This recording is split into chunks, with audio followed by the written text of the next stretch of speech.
Sorry about my teeth, Dave. It's embarrassing. We're live. Let's go. All right, we're live. Let's go. UVA basketball back in the house. We're out of the international waters. We're out of the shipping lanes. We might be a little bit tanner, but this is a big week for the University of Virginia basketball team. I got my main man Fresh and Dave the Wave joining us to help us break down University of Manhattan or Manhattan College. I don't know. There's some debate about that, but we are going to cover one thing. What is a Jasper? All right, because that's important.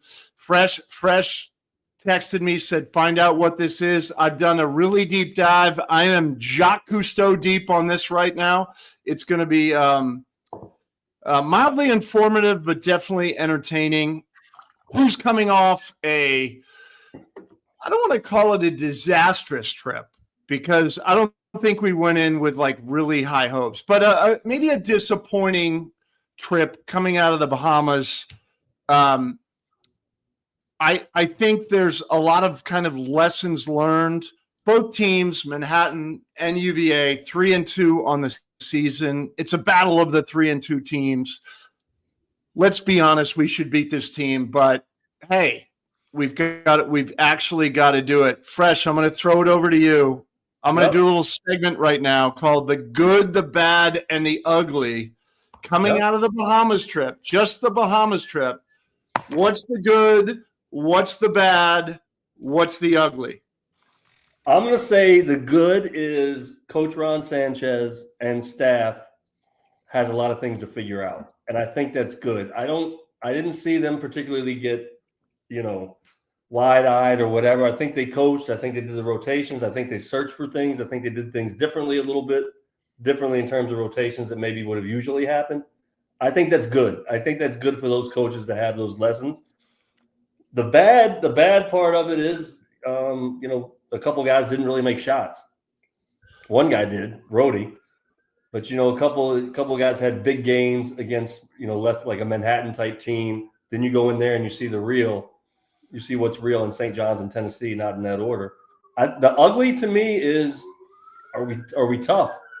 We got out tough twice, and the ugly to me is conditioning. We got out conditioned twice, meaning we got tired. So that's ugly to me. Yeah, I'm going to accept that answer, but I'll revisit it this season at some point especially with the good. But Dave, I want to know if these players take their tanning opportunities as seriously as we used to take them have. Because you can't say that because my good was going to be we have a little bit of a better base tan than we did a week ago. That was my good. Our base tan is better. That's the only good that came out of. By the way, that's the only good that came out of the Bahamas. Everybody got a little bit tanner. All right, I'm going to digress. Dave, a guy that long time, you guys know him, long time LRA participant, former player, referee, and what I really value, Dave, is how you break down numbers and what you see on the court. And by the way, it's not always to popular review on the site, and that's why we love you, because you're not trying to get likes. I think you're telling the truth. But good, bad, and ugly coming out of the Bahamas.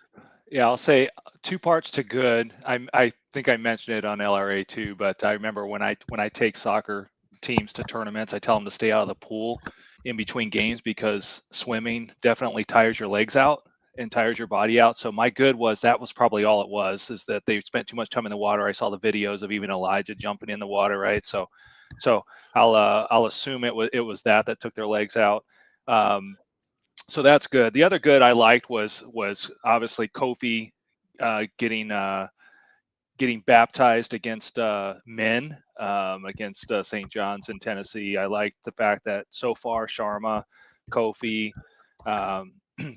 Day, and now A-Rob got in, actually got some real minutes before it was a blowout first half, and he did not look out athleticized, if that's a word, versus Biggs, which is big. I noticed it against some of the other teams, and I'll try to be brief here, but some of the other bigs that we faced aren't super skilled, but they're elbow dunkers, right? They get up, they block shots, they have the ability to dunk alley-oops and create vertical offense.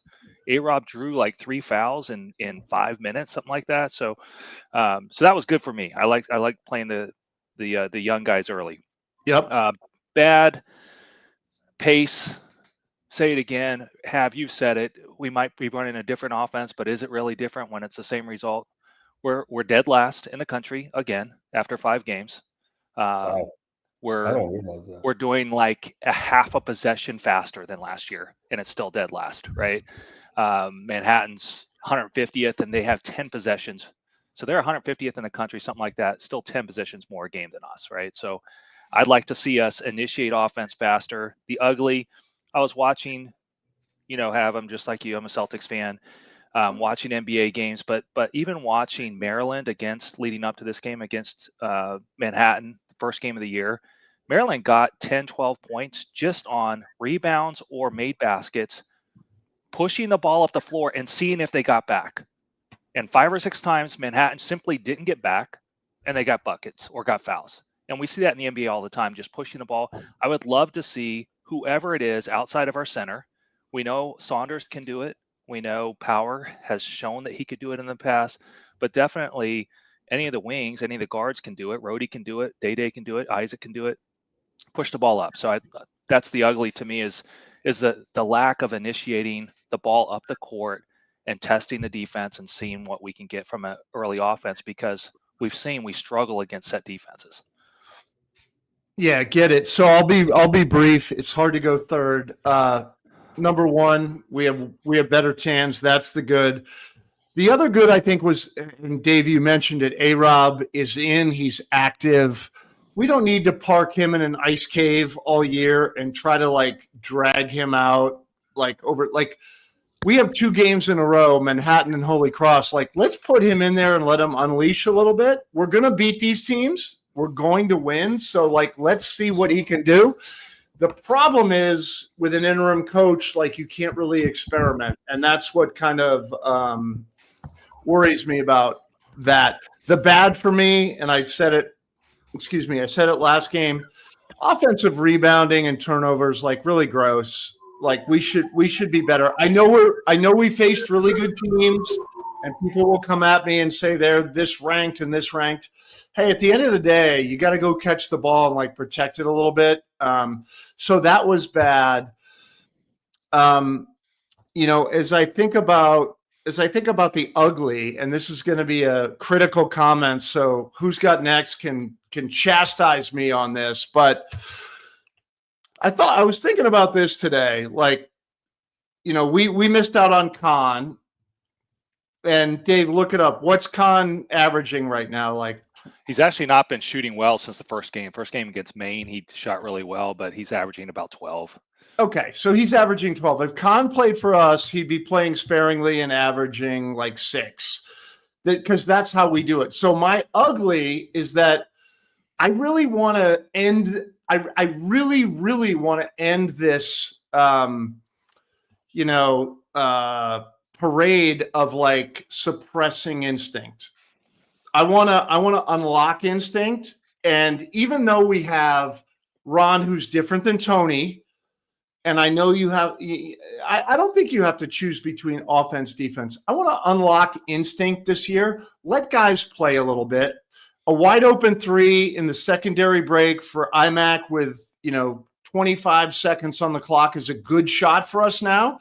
It was a bad shot last year and going back, but the ugly for me is suppression of instinct. And I wondered today, if Khan was with us, is he going to be, I know he hasn't shot great, but guys are keying on him. I want to unlock it a little bit. IMAC is really good. And I want to see him average, 20 points a game. I think we have 1 double point scorer. I don't love that.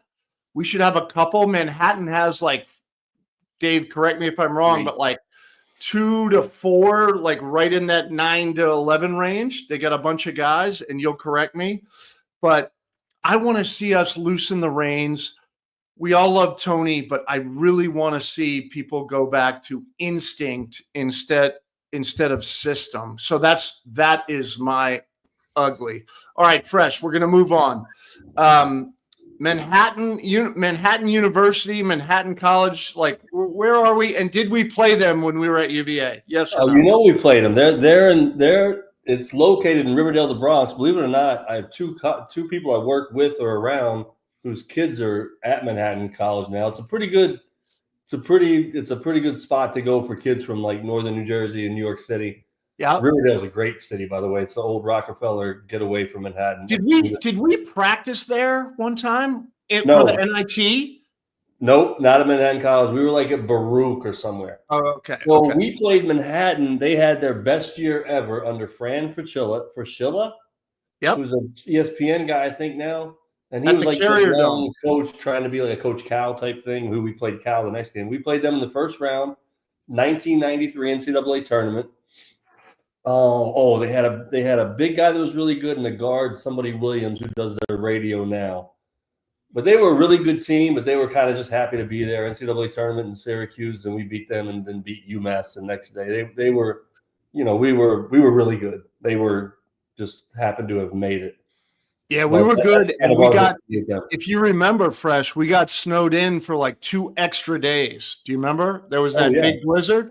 Yep. So we were in the tournament and we went home for like maybe a day and then had to, where did we head? To Jersey? Right here, right to Brendan Byrne Arena, right here. Yeah, we headed to Jersey. Call that place now. And that was Nick Van Exel, and we played Cincinnati. They had some good players back in the day. Bob Huggins, Corey Blunt. Yeah, there was a bunch of good guys. All right, so I'll get to the Jaspers later and what that means. But Dave, let's break down Manhattan. You spent some time looking at them. Not a team you'd normally see on TV, so it takes a little work. We appreciate you doing the work. Like, what do you see? And I'm not talking about the Chris Graham article that we can recite. Like, you've looked at stuff. What do we want? Yeah, I watched a little tape on them versus Army. They actually had the end of that game. I mentioned it. I think Fresh had already seen it, but they had an inbounds play that got put back into the backcourt. Their guard slung it ahead to their big, who hit a from the chest floater at the buzzer to beat Army. It looked almost just like Kihei to Mamadi, and that just happened within the last week. It was only on the other side of the court. It wasn't. They were on the left. Yeah, it was on the left side instead of right side. Yeah, it's a good. You kept an eye. You're right. Like a mirror image. And really? But it was instead of for the win, for the tie, it was actually for the win this time because they were down by 1. So is there a small chance that based on that play, they go on to win the national championship? Is that possible? Maybe not national. Maybe they do that in their conference tournament or something. Yes. I don't know. But they've had, again, like I said, about 71 possessions a game. So they're middle of the pack in the country. That's still 10 more possessions than us. A lot of little guards. So their top players are their best player is probably their freshman big, who's 6'8". When I say big, he's not bigger than our guys, right? So he's still shorter than TJ. But they have 4 small guards, 5'10", 6 foot, 6'3", 6'2". What I noticed against Maryland, again, it was the first game of the year, so they probably weren't up to speed yet either. But they got beat off the dribble a lot by Maryland. Now it's not what we do well, so I don't know if that's going to be an issue tonight for them. So you could beat them pretty easily. To your point, Chris, 4 guys in double figures, 5 guys at 8.4 or better points, which means that's 5 guys that are all better than our second best guy, which is at 8.2, right? So lots of balance. They can score from anywhere. Interesting, 2 of their guys that take the most shots are their worst 3-point shooters. They take a lot more 2s. One guy still shoots a lot of 3s, so he believes he's a good shooter. Dinkins is kind of their little machine that kind of makes it all go. I don't know if since he's in Manhattan, I don't know if he's related to the former mayor or not. The last name Dinkins. But yeah, he went to DeMatha. Dinkins.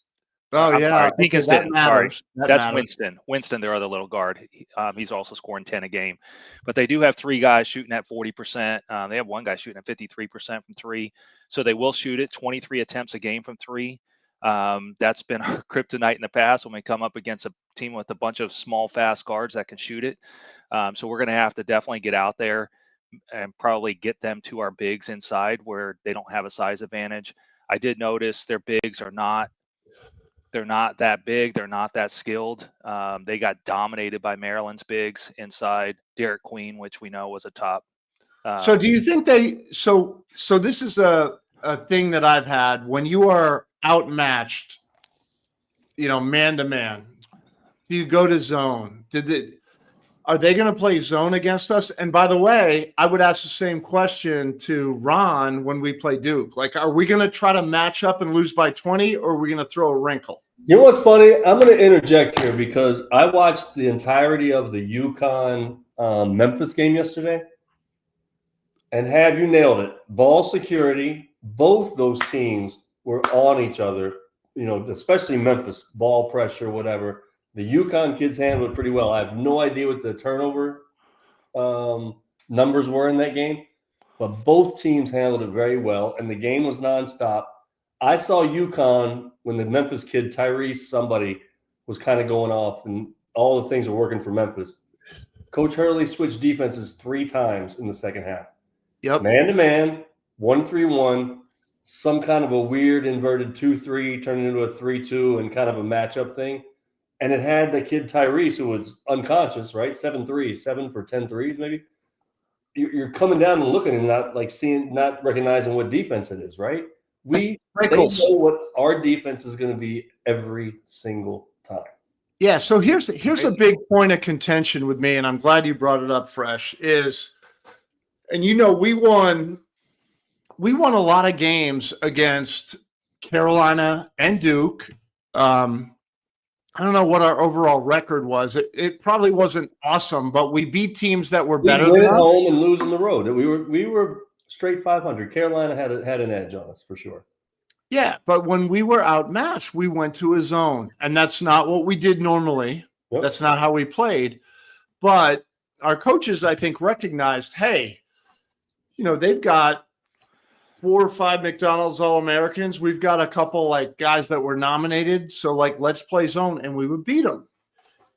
My question, I think, to the fan base and more importantly on this podcast to you guys is we have limited resource when we go against teams like that, right? And maybe Florida's pretty good, Memphis is pretty good, but we're going to play Duke. We're going to play North Carolina. Do we throw a wrinkle or do we honor our heritage and lose by 20? That's the question.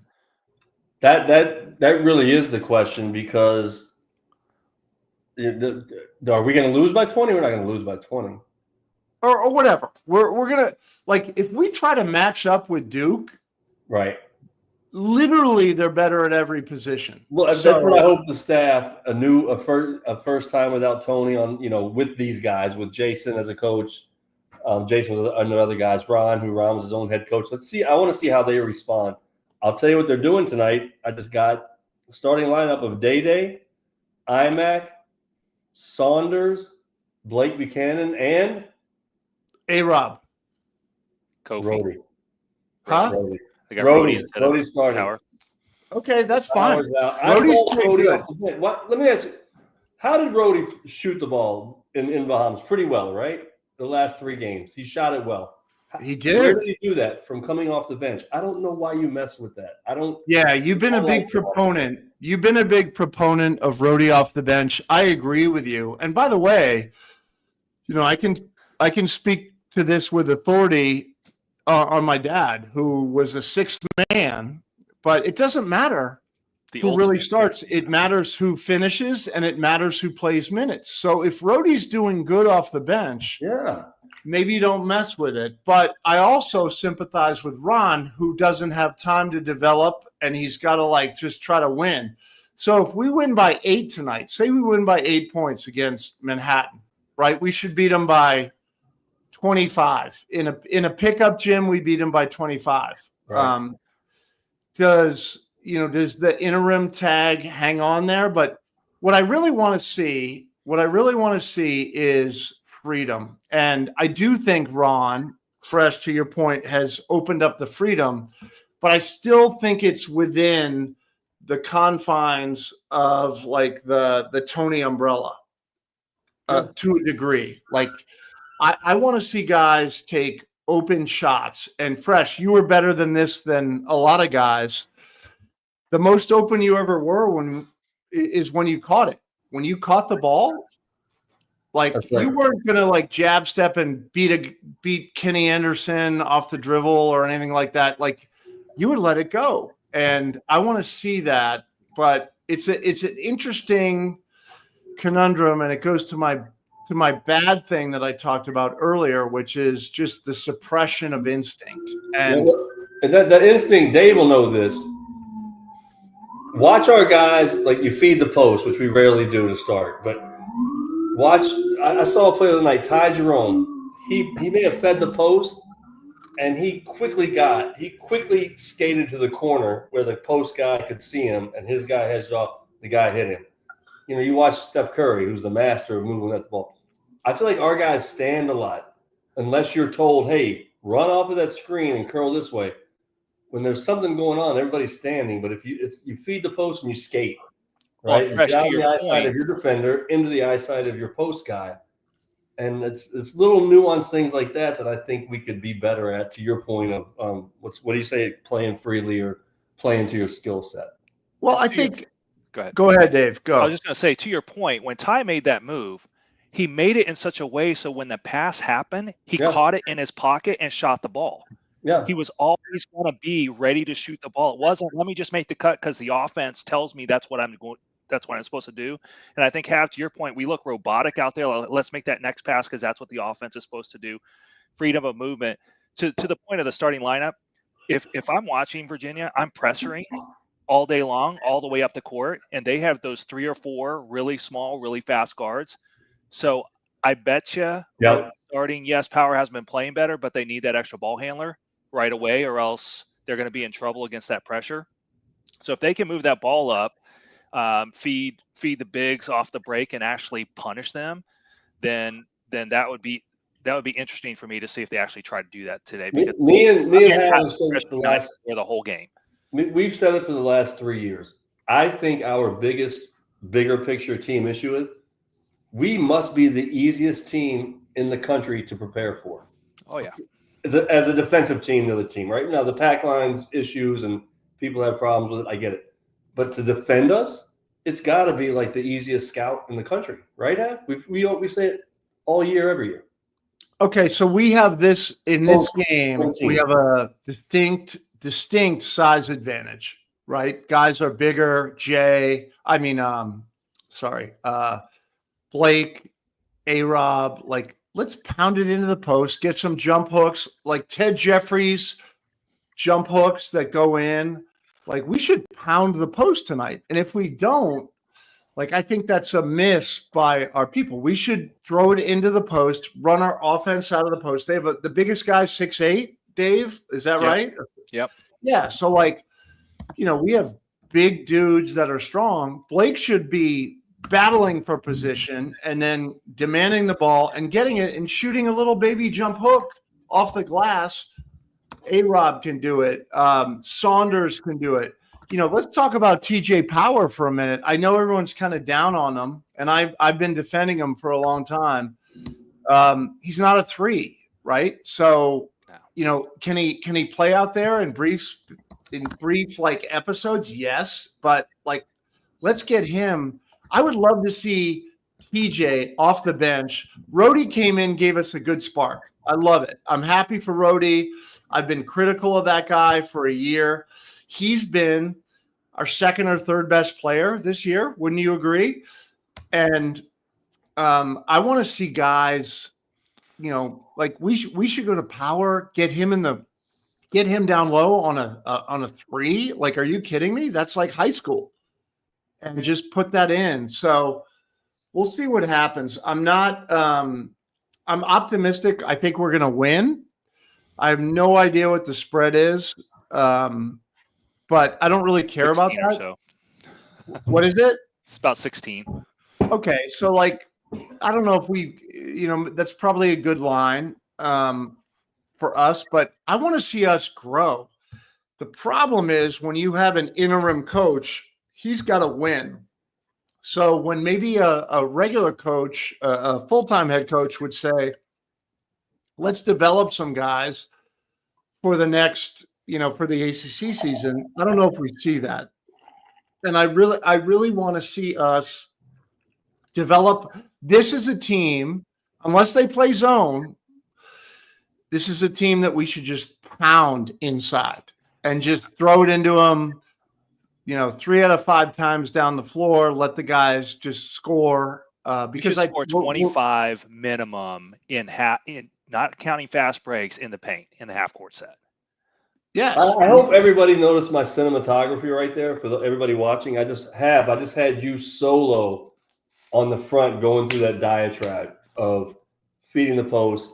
Find our next Ted Jeffries. Sadly, nobody on this team or any team since '93 could pass the ball out of the post like Ted Jeffries. Sorry, Norman, you couldn't do it either. All right, we're gonna shift. We're gonna shift real quick. So everyone asks, and Fresh asked me this: what's a Jasper? Oh yeah, good. Normally we've got Bobcats and Tar Heels and Devils and Wolfpack and all these fearsome names. So what's a Jasper? The Jaspers, and I think this is actually kind of cool. So the university's been around since the late 19th century, right? So like in the 1800s, Manhattan University has been around. Brother Jasper of Mary, they call him. He was at the college in the late 1800s. He brought baseball which was a kind of like a fledgling sport at the time. He brought it to the university. He was a teacher.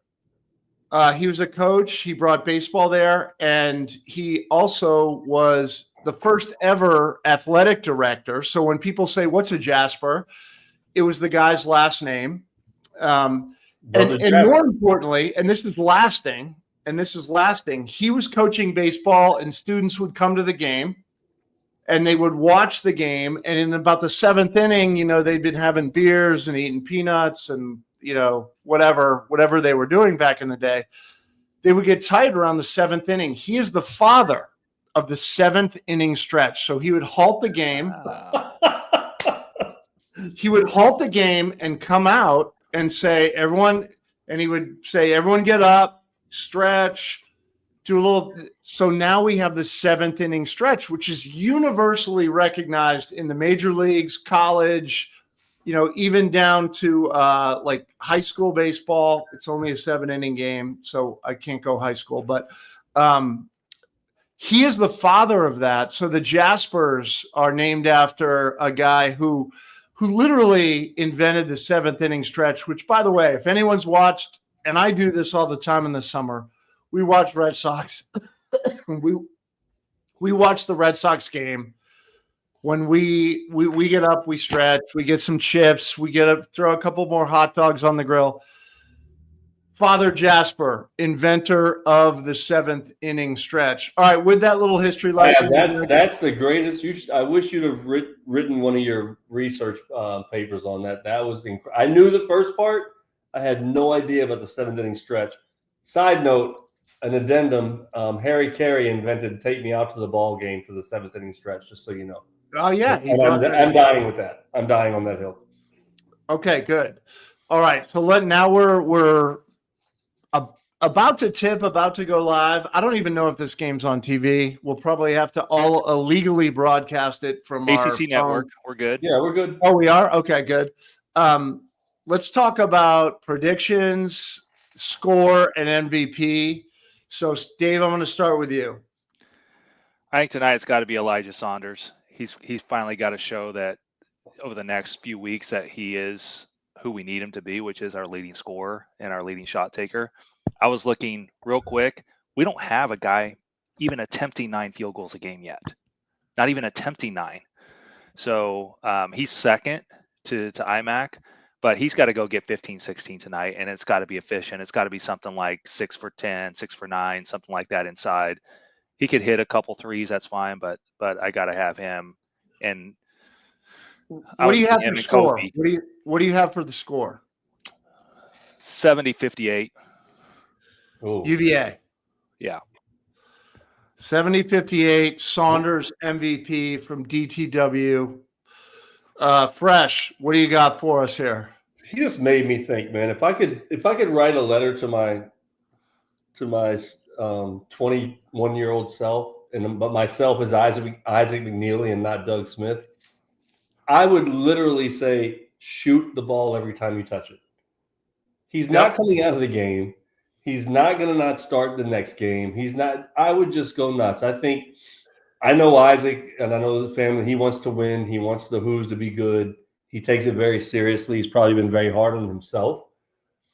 I hope that he'll just have one game and say, you know what? I'm a polka dot from Polka, West Virginia tonight, and I'm putting the team on my back, and we're going to go win, and we're going to start a streak and go. I think Isaac may just absolutely go off tonight.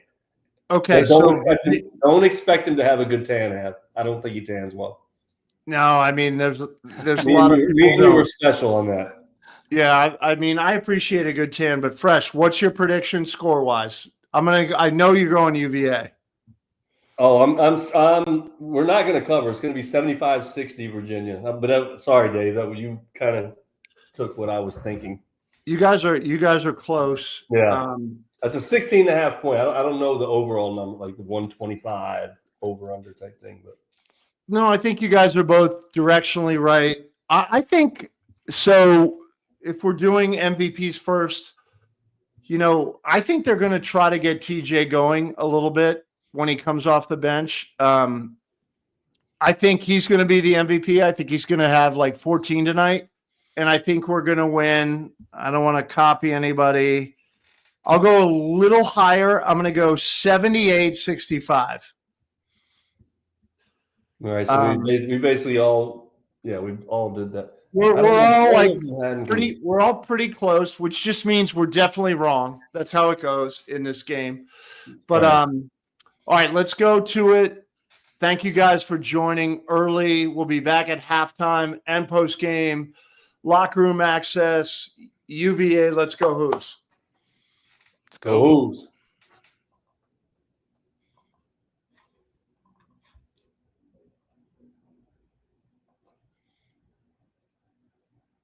End string.